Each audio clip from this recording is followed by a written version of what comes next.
architect, a landscape architect, an interior designer and a psychologist, and we've been working together for a year. And we always do projects that are to do with, we always have an element of interaction. So we go to space and we do whatever project develops out of that area wherever we go. So this project was really exciting. We collaborated with the girl who owns the site, and she invited us to do anything on this space. So it could have just been whatever, we didn't know when we first began. So how we began was we just came into the market and started getting to know people down here, slowly just saying, what is this market about, how does it work, and what's your experience of being, what has it been, your experience of being here. So this market is one of the oldest markets in London. It's been here for like 130 years, 120 years. There's such a strong history here. All different market people, some of them have been on the market since they were born, basically. And so there's lots of different families here, and there's just a really strong ritual that exists here.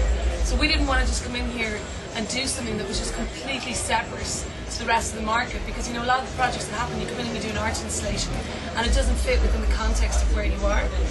So that's how the development of the restaurant came, because we were like, hey, there's these systems in place, how can we fit within this system and not kind of just, basically work within systems like what's here. So the restaurant came because obviously there's so much food here, and we knew that this is a way we could use that food and we could bring that into the restaurant. We wanted to make sure that anyone who came to whatever we were making interacted with the market in some way. So we came up with this food for food exchange system. So each day the chef would tell us what they were cooking in the evening, and that would go onto a shopping list which we had out the front. So if anyone wanted to come here and have lunch, they would have to spend £2 to £3 in the market, bring us some produce that was on our shopping list, and they'd have lunch here, which we'd already cooked up. And then by the end of lunch, we'd have all our baskets full of all the food that we needed for the night's dinner. And then the chef would come in the evening and start cooking up all that food. And then we have a 16-person communal table upstairs where then they would eat that dinner at night time. And then each evening the person coming for dinner would pay £15. And £5 of that was a market voucher for the trader of the day. So each day with a trader of the day that we'd focus in on, because we were just kind of giving business to separate traders each day. And that's how we get all that audience interacting with the markets as well. So that's kind of a quick snippet of the actual how the project functioned on a day-to-day basis. But in terms of just being here and the whole project, the project was the process. 3 months ago we came in here, initially kind of a bit of a not hostile, but just not caring what we were doing. This time went on, we got to know the market people, and we've just had such a wonderful experience. The build, everyone's helped us out so much, and now actually we feel like we're not going to leave the market. We're going to try and do new projects and do other things, because the reaction was just fantastic. And with people coming down to the market that potentially hadn't been before, and then interacting and getting to know different traders. And we hope that now at the end of the project that the market has a good few more customers. But also it's kind of generated a bit of excitement for the market people here, because it's something new, it's something a little bit different. It's not the exact same kind of humdrum of what's happening every day.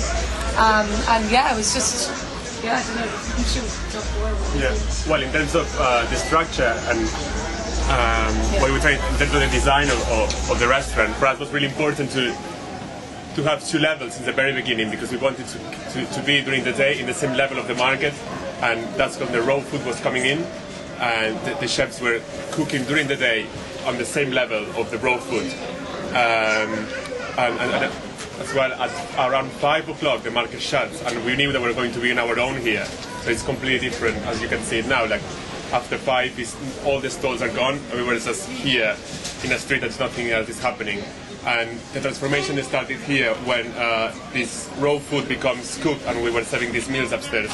That's why we got these 2 floors, and we got this movable table. As you see in the center, there is this gap, because we didn't have waiters or anything like that. So the chef was preparing all the food, plating everything, and then the guests were receiving the food by this movable table that we were just fully system.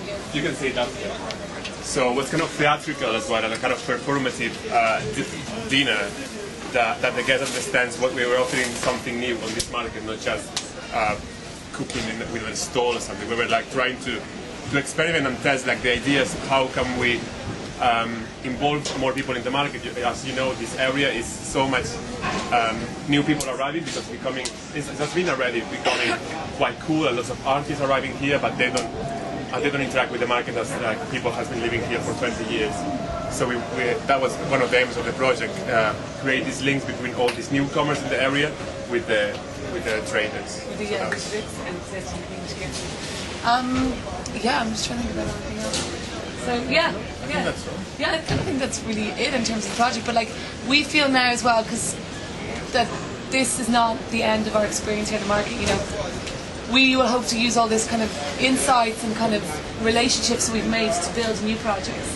You know, and to kind of continue this on, because, you know, in terms of the council, when we first started approaching the council about this project, they just, you know, they have closed ears because they hear about new arts design projects happening all the time here. So they don't think that, you know, they just don't have time to deal with everything.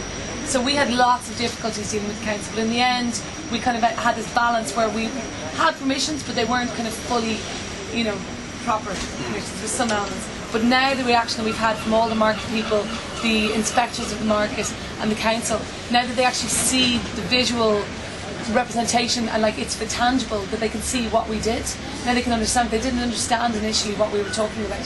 That's why sometimes you have to kind of go in from the other side, where you actually just go and do it and you make it happen, and then people start to interact with it, and then people will fully understand. So that's what we hope to do more and more on this market. Like, you know, there's no public seating on Ridley Road Market. There's nowhere for people to sit. There's nowhere to. That first of all stops people from just hanging out in the market. And the reason that there's no seating on this market is because they say that the drunks and the druggies basically hang out and then they cause disturbances. We've had no issues since we've been here. Any of the drunks have been friendly, they've been interacting, and they've been hanging out, but like it hasn't been a problem. And that's what I kind of see about creating an activity, an active space. It kind of creates more people coming together, and the more active space, the less kind of you know, difficult situations occur. The drunks and the druggies don't hang out because there's this kind of continuous interaction. So just so it wasn't an issue, and we'd hope that that would inspire the council people to kind of to start to make spaces, because it's important for you to have spaces people can come together and to use communally. Because, and like even for the traders, like the traders came here and had breakfast, they used a table upstairs, and like it's a pity we've only been here for 3 weeks, but over even that small amount of time, these kind of interactions, just kind of more and more of them occurred over time.